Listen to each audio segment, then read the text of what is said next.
The first thing I remember is the sound my father made. It wasn't a word. It was something between a gasp and a groan, like the air had been punched out of his chest. He was sitting on a wooden bench in the back of the hearing room at Fort Stewart, Georgia, and his hands gripped the edge of the seat so hard his knuckles went white. My mother was beside him. She didn't move at all. She just stared at me with her mouth slightly open, like she was watching someone walk back from the dead. I hadn't seen either of them in 9 years.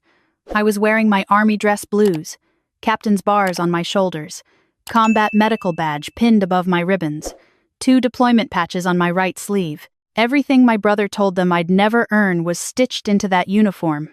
Kyle sat at the front table next to his defense counsel.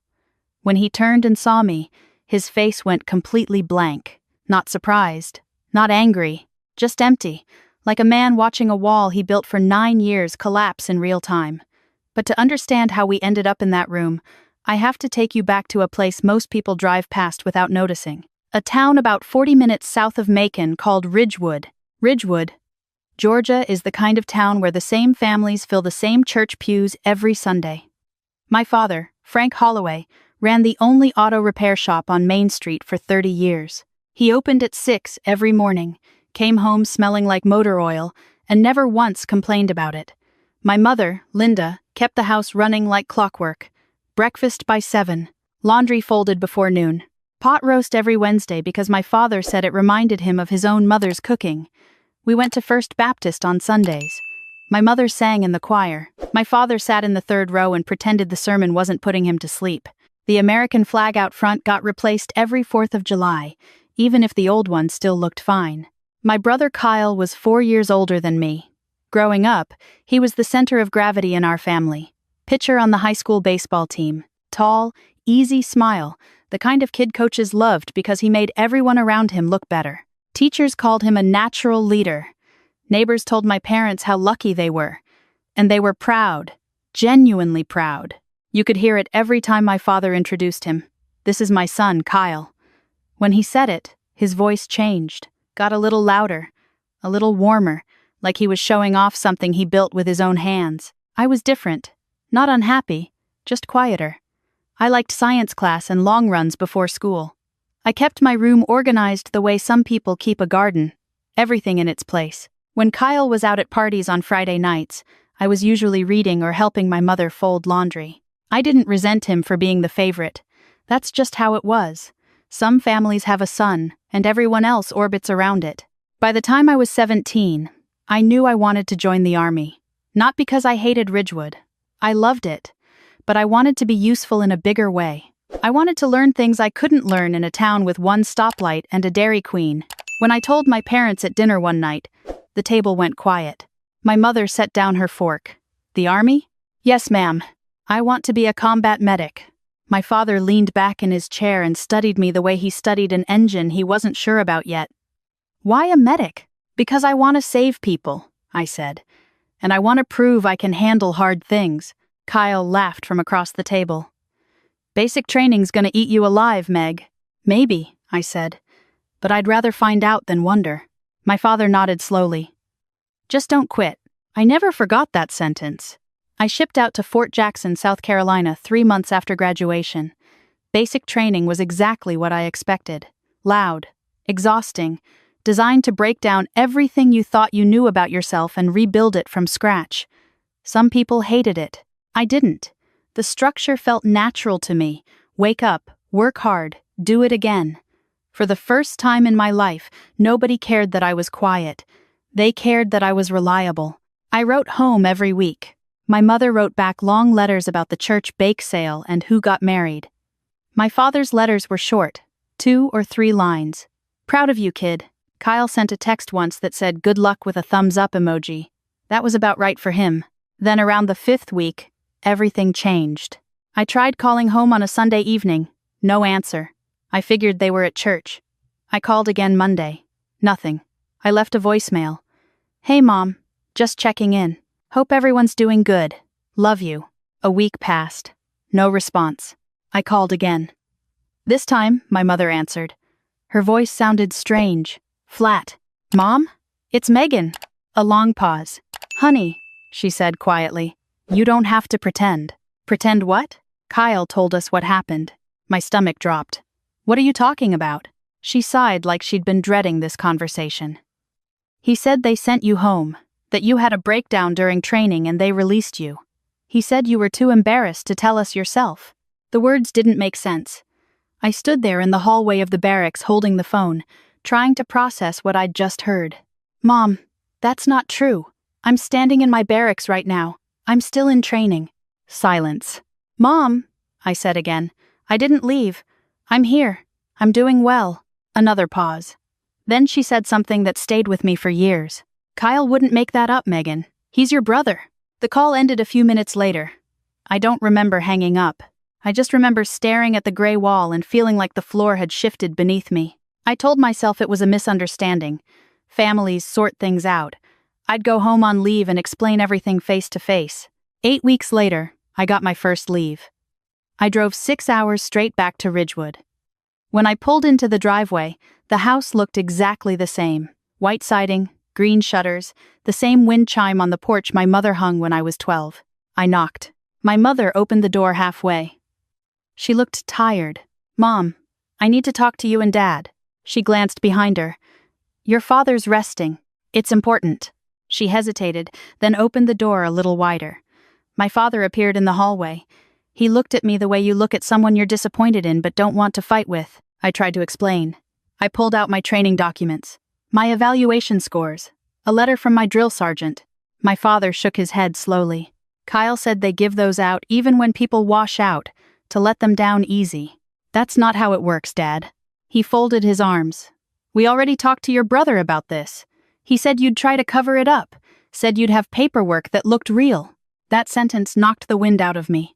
Kyle had preemptively discredited everything I could show them. He'd built the lie with a back door. I looked at my mother. Mom, please, call Fort Jackson. Ask them. They'll tell you I'm still active. My mother's eyes were wet, but her voice was firm. We're not going to embarrass you by calling the army, Megan. Just come home when you're ready to be honest. I drove back that night. 6 hours in the dark, no radio, just the highway and the weight of what had happened. 3 months later, I tried again. I called home on Christmas Eve. My mother answered. Before I could speak, she said, Megan, your father and I love you, but we can't keep doing this. When you're ready to tell the truth, we're here. I said, Mom, I just got promoted. I'm a private first class now. She was quiet for a long moment. Then she whispered, I wish that were true, honey.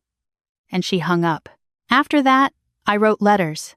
I included my unit address, my official Army return address, photos of me in uniform at the base. One year I had my company commander, Captain Ellis, write a short note confirming my active service. My mother sent it back with a handwritten note that said, Please stop. This is hurting your father. That was the last time I tried. Something inside me didn't break after that. It just went quiet, like a door closing softly instead of slamming. I stopped expecting them to believe me. I stopped waiting for the phone to ring, and I did what the Army taught me to do when life gets complicated. I focused on the mission. My first real assignment after training was with a forward support medical company at Fort Campbell, Kentucky. The work was demanding. Long shifts, trauma simulations, endless drills preparing for deployment. But I was good at it. The same steadiness that made me invisible in Ridgewood made me valuable in the Army. Holloway doesn't rattle, one of my supervisors wrote in an evaluation. Keeps her head when everyone else loses theirs. Within 2 years, I deployed to Afghanistan. Helmand Province. The kind of place that tests everything you think you know about fear and calm. I worked as a flight medic on a Black Hawk crew, treating casualties during medevac operations. Some nights, the helicopter barely touched the ground before we were pulling wounded soldiers onto stretchers. There was no time to panic. You assessed, you stabilized, you moved. I lost patience. That's the part nobody prepares you for. You do everything right, and sometimes it's still not enough. But I also saved people who shouldn't have survived. A sergeant with shrapnel wounds that should have killed him in the field. A young specialist who lost a leg but kept his life because we got to him 7 minutes faster than protocol expected. When I came home from that deployment, I had a combat medical badge and a commendation letter from the battalion commander. I was 24 years old. I sent a copy of the commendation to Ridgewood. No response. Around my 4th year in the Army, I applied for the Green to Gold program, a path that lets enlisted soldiers earn a commission as officers. It meant going back to school while staying in the Army. I finished my degree in 18 months. The day I was commissioned as a second lieutenant, I stood at attention while the gold bar was pinned to my shoulder. It was a small ceremony. A few fellow soldiers clapped. My company commander shook my hand. That night I sat alone in my apartment off base and wished my parents had been there. Then I folded that feeling up, put it away, and got back to work. 2 years after my commission, I met Ryan. Ryan Park was an Army helicopter pilot with 10 years of flight time and the calmest voice I'd ever heard on a radio. We crossed paths during a joint training exercise at Fort Campbell. He was running pilot briefings for a medevac unit, and I was the medical liaison assigned to coordinate with his crew. The first real conversation we had was in the chow hall. I was eating alone, staring at a tray of food I wasn't particularly interested in. He sat down across from me without asking. "You're the medic who chewed out a staff sergeant for skipping the pre-flight medical checklist," he said. I looked up. He had a bad checklist. Ryan smiled. I heard it was very thorough chewing. That was how it started. Ryan was easy to be around. He didn't push me to talk about things I wasn't ready to share. He understood military life in a way civilians never quite can. The long separations, the uncertainty, the way you learn to hold people loosely because the next deployment is always around the corner. We got married at a small ceremony on base 14 months later. A chaplain, a few close friends, paper plates, and a grocery store cake. I mailed an invitation to Ridgewood. Nobody came. 2 years later, our daughter Lily was born. She had Ryan's dark hair and my stubbornness. The first time I held her, everything in the world rearranged itself. Every deployment, every sleepless night, every letter that went unanswered, all of it suddenly led to this small, warm, impossible person in my arms. I wrote one more letter to Ridgewood. Inside was a photo of Lily wrapped in a yellow blanket, eyes squeezed shut, tiny fist curled against her cheek. I wrote 4 words on the back. "You have a granddaughter." I waited 6 weeks. Nothing came back. I didn't write again. The years kept moving. Lily grew. Ryan and I juggled deployments and parenting schedules with the same careful coordination the Army requires for everything. I deployed again, this time to Iraq, shorter rotation, but no less intense. When I came home, Lily ran across the tarmac and slammed into my legs so hard I almost fell over. By my 8th year of service, I had earned a promotion to captain. The ceremony took place on a warm morning at Fort Stewart. Ryan stood beside me in his flight suit. Lily sat in the front row, swinging her legs and whispering loudly to the officer next to her that her mom was getting new shiny things on her shoulders. When the captain's bars were pinned, I felt the weight of them. Not physical weight, something heavier. The weight of every choice that brought me there. Every night in Helmand, every patient I carried off a helicopter, every letter that was never answered. After the ceremony, Lily saluted me very seriously. "Captain Mommy," she said. I laughed and picked her up. Later that night, I sat on the back porch of our house and imagined my parents in the audience, my father pretending he wasn't emotional, my mother taking photos with her phone held sideways. They had missed all of it. Not because I failed, because someone they trusted told them I had. Then, about a year later, a file landed on my desk that changed everything. I was reviewing medical incident reports for a training exercise that had gone wrong at Fort Stewart. A National Guard unit conducting a field exercise had a vehicle accident during a nighttime convoy. 3 soldiers were injured, 2 seriously. The investigation centered on whether proper safety protocols had been followed before the convoy moved. I was the senior medical officer assigned to provide the medical assessment for the inquiry.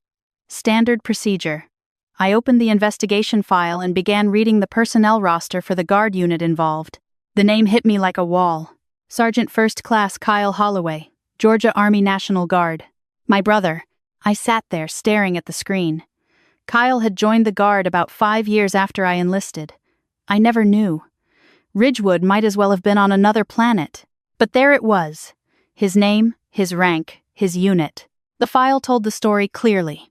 Kyle had been the convoy commander that night. The pre-movement safety checklist required a vehicle inspection and a medical readiness confirmation before departure. According to the investigation, neither was completed. Kyle had signed off on both anyway. When the lead vehicle rolled over a drainage ditch that should have been flagged during route reconnaissance, 3 soldiers paid the price. It wasn't malice. It was negligence. But in the Army, negligence during operations isn't a small thing. People get hurt. People die. The investigation was headed toward a formal hearing under Article 15, non-judicial punishment that could end his Guard career. My commanding officer, Colonel Harris, called me into his office the next morning. Harris was a tall woman in her 50s with silver hair and the kind of steady presence that made you trust her immediately. "Holloway," she said. "The convoy incident investigation." "Yes, ma'am." She studied my face. "The convoy commander. He's your brother." "Yes, ma'am." She nodded slowly.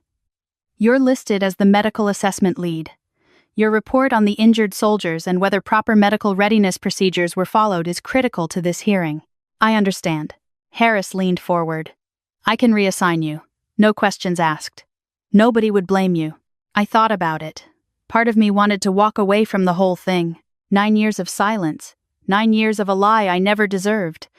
And now the Army was asking me to sit in the same room as the person who caused all of it. But another part of me, the part that had survived Helmand and Iraq and every empty mailbox in between, understood something the rest of me was still catching up to. The truth doesn't care about your feelings. It just needs someone willing to say it out loud. "I'll provide my assessment," I said. "The facts are the facts." Harris nodded once. "Your parents may attend the hearing. Family often does for Guard personnel." That sentence landed harder than anything else, she said. "The week before the hearing," I told Ryan. We were sitting on the back porch after Lily went to bed. The Georgia night was warm and thick with the sound of crickets. "My brother's unit is under investigation," I said. Ryan set down his coffee. "Your brother?" "Yes. The brother who told your parents you washed out of the Army." "Yes." He was quiet for a moment. Then he said, "How are you feeling about it?" "I don't know yet." Ryan nodded. Then he said something I carried with me into that hearing room. "You've spent 9 years proving who you are. You don't need to prove anything in that room. Just tell the truth." The morning of the hearing, I woke up before dawn. Old Army habit. I stood in front of the bathroom mirror and buttoned my dress blues slowly.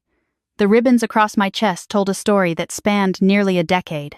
Afghanistan, Iraq, the Combat Medical Badge, the Meritorious Service Medal, each one a chapter in a life my parents never saw. Lily wandered into the hallway, rubbing her eyes. "Mommy, you look fancy." I smiled. "Just going to work, baby." She gave me a hug and shuffled back toward her room. Ryan appeared in the doorway. He didn't say anything. He just looked at me and nodded. The hearing room at Fort Stewart was plain, functional.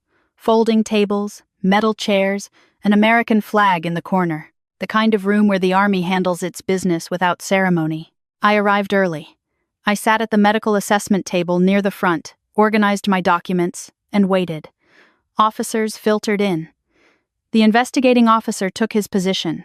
The legal counsel for both sides arranged their notes. Then I heard footsteps behind me and the low murmur of civilian voices. I didn't turn around right away. I finished organizing the folder in front of me. Then, slowly, I looked toward the back of the room. My parents were sitting 3 rows behind me. My father looked older. His hair had gone mostly gray, and his shoulders had a slight forward curve they didn't have 9 years ago. My mother was smaller than I remembered. She wore a pale blue cardigan and clutched her purse in her lap with both hands. They hadn't seen me yet. Their eyes were fixed on Kyle, who sat near the front in his Guard dress uniform. He looked tired. The golden boy from Ridgewood had lines around his eyes now, and the confidence he used to wear like a Letterman jacket seemed thinner. The investigating officer called the hearing to order. Everyone shifted in their seats, and that's when my mother's gaze drifted toward the front table. Our eyes met. Her hand flew to her mouth. The exact same gesture people make when they see something they can't explain. She grabbed my father's arm. He turned, saw me, and went completely still. The captain's bars, the ribbons, the combat medical badge, the deployment patches. 9 years of service written across a uniform they were told I never earned. I held their gaze for one steady breath. Then I turned back to face the front of the room, because I had a job to do. The hearing proceeded. The investigating officer reviewed the timeline of the convoy incident. Witnesses testified about the conditions that night, the missing safety checks, the accident itself. The two seriously injured soldiers were still recovering. One had a spinal fracture. The other had lost partial use of his left hand. When my turn came, I stood and delivered my medical assessment calmly. I described the injuries. I explained what proper pre-movement medical readiness checks would have flagged, including a driver with a documented vision issue that should have removed him from nighttime convoy duty. I explained that the medical readiness checklist Kyle signed was never actually completed. I stated facts. I didn't raise my voice. I didn't look at Kyle while I spoke. I didn't need to. The evidence spoke for itself. During a recess, I stepped into the hallway to get water. My parents were standing near the vending machines. They looked like two people who had walked into the wrong building and couldn't find the exit. My mother spoke first. Her voice cracked on the first word. Megan. It wasn't a question. It was disbelief wrapped in a name. Hi, Mom. She stared at my uniform. The bars, the ribbons. Her eyes moved across every pin and patch like she was reading a language she didn't know existed. You're a captain, she whispered. Yes, ma'am. My father stepped closer. His jaw was tight. How long? He asked. I've been in the army for 9 years, Dad. I never left. He closed his eyes. When he opened them, they were wet. His voice came out rough. Kyle said they discharged you. I know what Kyle said. My mother sat down heavily on the hallway bench. All those letters, she said. The photos. The address from the base. All real, I said. My father rubbed his face with both hands. I should have called the base, he muttered. I should have driven down there myself. Yes, I said gently. You should have. A long silence filled the hallway. Somewhere down the corridor, a door opened and closed. Footsteps echoed and faded. My mother looked up at me. You have a daughter. Lily. She's 5. Her name caught in my mother's throat. Lily. Before either of them could say more, the hearing resumed. We went back inside. But something had already shifted in the room, not in the proceedings. In the air between my parents and me, 9 years of concrete had cracked, and underneath it, something fragile and green was trying to push through. The hearing concluded that afternoon. Kyle was found responsible for failing to execute required safety protocols. The consequences were significant: reduction in rank, forfeiture of pay, suspension from guard duty, and a formal reprimand that would follow his record permanently. Not prison, but a career ended. Kyle accepted the findings without protest. He stood, nodded once at the investigating officer, and walked out of the room. In the hallway, the 4 of us ended up standing in the same stretch of corridor. Kyle saw me with our parents and stopped walking. For a few seconds, nobody spoke. Then my father turned to him. Why? Kyle didn't pretend to misunderstand. He rubbed the back of his neck, the same nervous gesture he'd had since we were kids. When Megan left for basic, he said slowly, you guys talked about her all the time. How brave she was. How proud you were. He paused. Nobody was saying that about me anymore. My mother frowned. You were our son. We loved you both. Kyle shook his head. You loved us both. But you admired her. And I couldn't handle it. The honesty was brutal. 9 years of silence suddenly made terrible simple sense. I meant to fix it, Kyle said quietly. I told myself I'd tell you the truth after a few months. But then months became a year. A year became 3. And every year it got harder to admit what I'd done. My father's voice was barely above a whisper. 9 years, Kyle. Kyle nodded. I know. My mother wiped her eyes. She sent us photos of our granddaughter. We never responded. Kyle looked at the floor. I know that too. The hallway went quiet again. An officer passed us with a polite nod and kept walking. I looked at my brother. I studied his face. The exhaustion. The shame. The strange relief of someone who had carried a lie so long that putting it down felt like collapsing. I believe you're sorry, I said. He looked up. But it's going to take more than sorry. He nodded slowly. I know. My mother stood from the bench. Could we come see you? She asked. Meet Lily? The question surprised me. Not because I didn't expect it, but because hearing my daughter's name in my mother's voice felt strange. Like hearing a song from your childhood played in a different key. I thought about Lily at home, her curiosity, her openness, The way she asks questions about everything and accepts the answers without judgment. Children don't carry grudges the way adults do. She'd like that, I said. 3 weeks later, my parents drove to Fort Stewart. Ryan made pulled pork on the grill. Lily was riding her bike in the driveway when their car pulled in. She looked at me. Are those the grandparents? Yes. She tilted her head the way she does when she's thinking hard. How come I never met them before? I crouched down beside her. That's a long story, baby, but they're here now. She considered this carefully. Then she said, okay, and rode her bike toward the car. My parents stepped out slowly. My mother pressed a hand to her chest when she saw Lily. She looks just like you, she said. Lily parked her bike and walked over. She stuck her hand out like she was meeting a general. Hi, I'm Lily. I'm 5.5. My father bent down stiffly. His voice cracked. Hi, Lily. I'm your grandpa. She studied him for a moment. Then she smiled. You have big hands. Do you fix things? He laughed. It was the first time I'd heard my father laugh in 9 years. I do, he said. I fix things. Lily nodded approvingly. Good. Because Mommy's bike has a weird noise. Ryan walked over with a plate of food. Welcome, he said simply. And just like that, the afternoon began. Conversations started small. Weather, Lily's school, Ryan's helicopter stories that Lily insisted on narrating with sound effects. But underneath the small talk, something bigger was happening. Not forgiveness exactly. Not yet. Something more like thawing. Before they left that evening, my father walked to his truck and came back carrying a shoebox. He handed it to me without a word. Inside were 9 years of unopened envelopes. Every letter I had ever sent, every photo, the invitation to my wedding, the picture of Lily in her yellow blanket. I couldn't throw them away, he said quietly. Even when I believed you'd left the army. I just kept them in the closet. I stared at the box. 9 years of reaching out, packed into cardboard. Why didn't you open them? I asked. He looked away. Because if I opened them, I might have found out I was wrong, and I wasn't ready for that. There it was. Not cruelty, not indifference. Pride. The same pride that built our family and quietly broke it apart. That was 7 months ago. Life is quieter now. Not perfect, quiet and honest, which is better. My parents visit once a month. My mother brings peach cobbler. My father helped Ryan fix the fence in the backyard and spent 2 hours explaining the correct way to set a post, which Ryan tolerated with the patience of a man who has landed helicopters in sandstorms. Kyle visits less. He moved back to Ridgewood after losing his guard position and found work managing a construction supply warehouse. We talk on the phone sometimes. Short conversations. Neither of us rushes it. Healing doesn't follow a schedule. Last month, I was promoted again. Another ceremony, another set of insignia. Ryan stood beside me. Lily sat in the front row and clapped before anyone else did. But there were 2 new faces in the audience. My parents.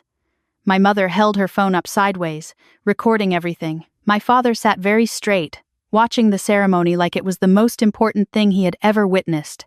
After the pins were placed, my father walked up and shook my hand. His grip was firm, and his eyes were wet. I'm proud of you, he said. The same words he used to say about Kyle. But this time, he was saying them to me. And this time, they landed differently. Heavier. Truer.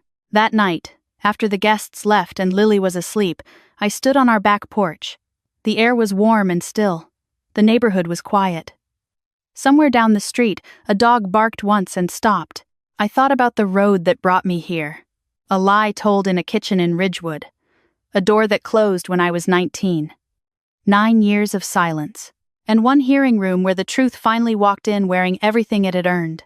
People ask me sometimes if I'm angry about those years. The honest answer is no. Anger is heavy.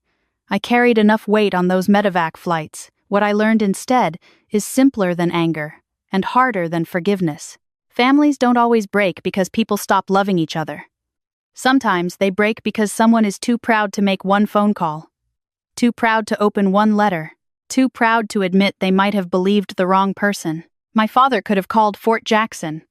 My mother could have opened those envelopes.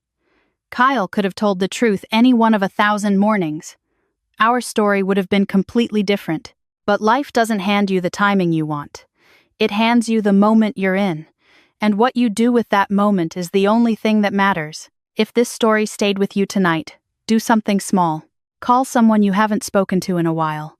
Ask the question you've been avoiding. Listen to the answer, even if it's hard. Because a lie only needs silence to survive. But the truth only needs one person brave enough to say it out loud. Thank you for listening.